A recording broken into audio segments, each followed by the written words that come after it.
굿모닝 마켓입니다. 최근 시장 투자 전략 세우기 참 어렵습니다. 트럼프의 갈팡질팡 관세 불확실성이 커지면서 시장이 좀처럼 방향성을 잡지 못하고 있는데요. 간밤 미국 정부가 멕시코와 캐나다에 대한 관세를 또다시 유예하기로 했지만 이는 시장의 혼란만 더 키우면서 오늘 주요 지수는 일제히 급락했습니다. 여기에 AI 성장성에 대한 우려부터 부진한 지표까지 맞물리면서 오늘은 호재를 찾기 어려운 시장이었습니다. 우선 마감 상황부터 보면 다우지수가 오늘 0.99%, S&P 500 지수가 1.78% 떨어졌고요. 나스닥 지수는 2.61% 떨어지면서 조정 국면에 진입했습니다. 특히 어제 강세를 보였던 빅테크 기업은 큰 폭으로 떨어졌습니다.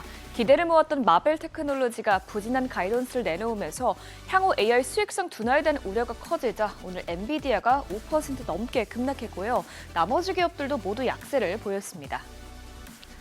시총 6위부터도 보면 브로드컴은 오늘 실적 발표를 앞두고 6% 넘게 떨어졌는데요. 그래도 다행인 점은 브로드컴이 조금 전 강력한 AR 수요에 힘입어서 호실적을 기록하자 시간외 거래에서 급반등했는데요. 이 호재가 내일 시장에도 모멘텀으로 작용할 수 있을지 지켜봐야겠습니다. 반면에 테슬라는 중국에서 판매 부진을 만회하기 위해서 가격 할인을 단행하자 오늘 주가가 6% 가까이 급락했습니다.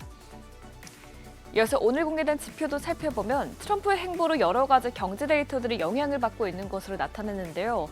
우선 고용 지표는 엇갈리게 나왔지만 앞으로 연방정부 공무원의 대규모 해고로 실업률이 크게 오를 수 있다는 우려가 커졌습니다. 챌린저 그레이앤드 크리스마스에서 발표한 미국 기업들의 감원 계획은 약 17만 2천 건으로 나오면서 2020년 7월 이후 최대치를 기록했습니다.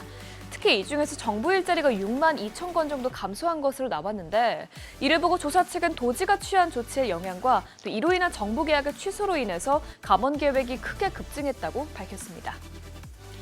물론 신규 실업수당 청구 건수는 여전히 낮은 수준에서 유지되면서 아직 노동시장이 견조한 것으로 보이긴 하지만 여기서도 연방정부 공무원들의 해고 수가 지난주에 614명에서 1,634명으로 뛰어오른 것으로 나왔습니다. 트럼프 대통령 취임 전 1년 동안은 연방정부 직원들의 해고 수가 600건 정도에 불과했는데 앞으로 이 수치가 계속해서 크게 늘어날 것이라고 전문가들은 전망했습니다. 또 계속 실업수당 청구 건수는 지난주 대비해서 4만 2천 건 늘어나면서 190만 건에 육박했는데요. 이걸 보면 기업들이 채용을 점점 주저하고 있는 것으로 파악해 볼 수 있겠습니다. 이런 가운데 트럼프의 관세 영향으로 미국의 1월 무역 적자는 사상 최고치를 기록했습니다. 수출은 전월 대비 1.2% 늘었지만 수입이 전월 대비 10% 늘어나면서 무역 수지 적자가 크게 늘어난 건데요. 트럼프 대통령의 고율 관세가 시행되기 전에 미리 기업들이 수입을 대폭 늘린 영향입니다. 이에 따라서 1분기 GDP가 크게 감소할 수 있을 것으로 예상되고 있습니다. 국채 수익률도 오늘 등락이 엇갈렸습니다. 오늘 미국의 감원 계획이 급증하면서 성장 둔화에 대한 우려가 불거지자 단기물은 하락 흐름을 보였고요. 장기물은 독일 국채 금리가 연일 가파르게 오른 영향에 동반 상승세를 보였는데요. 간밤 10년물 국채 수익률은 0.01%포인트 상승했고요. 2년물 국채 수익률은 0.02%포인트 내렸습니다.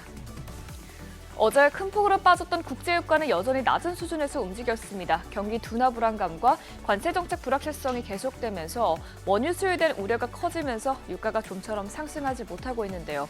오늘 WTI와 브렌트유는 각각 배럴당 66달러, 69달러 선에서 움직였습니다. 굿모닝 마켓이었습니다.